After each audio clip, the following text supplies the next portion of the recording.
The Soviet Union told the world 31 people died at Chernobyl. The classified files say the real number was never meant to be known. On April 26, 1986, Reactor Four exploded, releasing 400 times the radiation of Hiroshima. The Soviet Union spent the next decade making sure the world never knew what really happened next.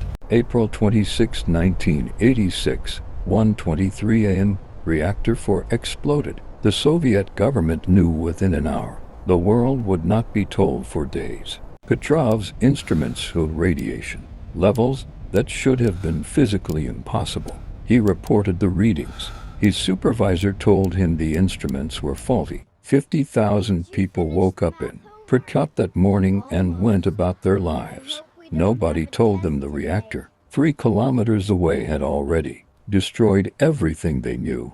Volkov read the first casualty projection and asked who had authorized the falsification. He was told the projection was classified and that he had never read it. The evacuation was announced 36 hours after the explosion. It had been planned in secret for 18 of those hours. Nobody told the residents why. Morrison's CIA file on Chernobyl was 340 pages, and 280 of them were redacted. What remained in the unredacted sections was enough to send her to Ukraine immediately. 6 senior Soviet officials decided that night what the world would be told. The actual casualty projections were not part of that conversation. Petrov stood at that hospital window and counted what he saw. He wrote the number in his notebook and never showed it to any Soviet official. 600,000 liquidators were sent to Chernobyl over the following years. Each one was given a dosimeter, calibrated to show a safe reading regardless of actual exposure. Volkov presented the real casualty figures to Soviet officials in 1987. They read the document, handed it back, and told him the investigation was complete. The field reported dose hospital levels at for the Sector 4 are exclusion zone inconsistent boundary with the was symptoms operational. here. Check the dosimetry again. Its existence was classified. It did not appear in any official Soviet medical registry. The CIA satellite photographs showed contamination spreading across 6 Soviet republics. Morrison circled the area that the Soviet official reports claimed was unaffected. Pripyat was a city of 50,000 people. On April 25, 1986, by April 27, it was the most radioactive city on Earth and completely empty. Petrov's soil measurements in the exclusion zone exceeded every instrument he had. He ordered new instruments with higher range capacity. The request was denied. 6 days after the explosion, the Soviet government held the May Day parade in Moscow. The pamphlets being printed that night said the situation at Chernobyl was under control. Petrov passed the document to Volkov in that corridor without either man stopping. It contained the real radiation exposure figures for the liquidators, none of whom were ever told. The sarcophagus was built in 206 days by workers in rotating 90-second shifts on the reactor roof. Many of them received their lifetime radiation dose in those 90 seconds. Morrison placed the intelligence report on that desk and watched the official read it. He looked up and said, "Where did you get this?" She said, "Does it matter? The red force was created when the trees absorbed so much radiation they died standing. The Soviet government buried the trees and planted new ones and never mentioned the forest publicly." Petrov spent 3 years systematically documenting every falsified report he could access. He kept the notebooks at home, never at the institute where they could be found. The Ukrainian archive had been partially declassified in 2019. Morrison was the first to request access. The archivist told her 3 boxes had been removed from the collection. The previous month, Volkov had stood at that window and looked at the exclusion zone every week for 30 years. He said once, "The ground remembers everything even when the documents say otherwise." The exclusion zone farmland was contaminated to a depth of 3 meters in the worst areas. The Soviet agricultural reports for 1987 showed normal crop yields across the entire region. Petrov showed Morrison the notebook page with the real hospital admission figures. She read it once and said, "This is 4 times higher than anything in any official record." The exclusion zone boundary was drawn at 30 kilometers from the reactor. Petrov's contamination maps showed significant radiation levels at 300 kilometers. The official death toll is 31.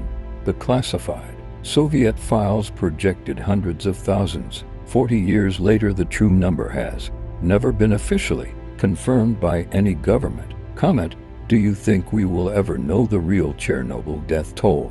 The underground laboratory processed radiation samples from across 6 Soviet republics. None of its findings were ever submitted to the official investigation commission. The 1987 document showed 600,000 people had received significant radiation exposure. The official Soviet figure released to the public was 134 cases of acute radiation sickness. The May Day parade happened while 116,000 people were being evacuated from the exclusion zone.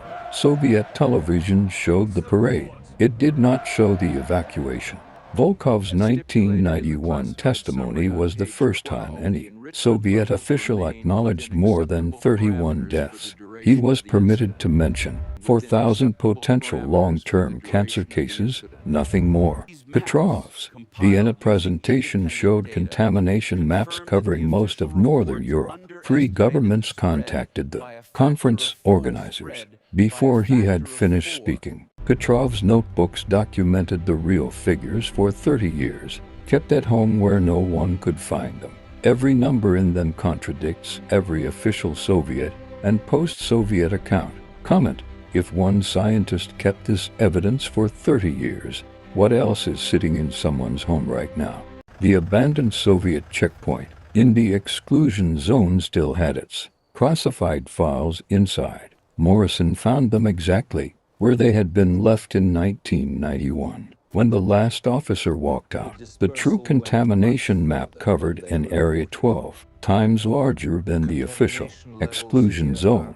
Petrov and Volkov stood before it together, and neither man spoke for several minutes. The military cemetery near Chernobyl received new residents every month through 1991. The cause of death on every certificate read cardiac arrest or respiratory failure. The 1987 Soviet Health Ministry report showed cancer incidence rates across Belarus had tripled. The report was classified. The date was completed and never cited in any official document. Volkov stood at that observation window and looked down at Reactor 4. He said, "I have been writing reports about this place for 30 years and none of them tell the full truth." The dosimeters given to liquidators were deliberately set to underreport by a factor of 10.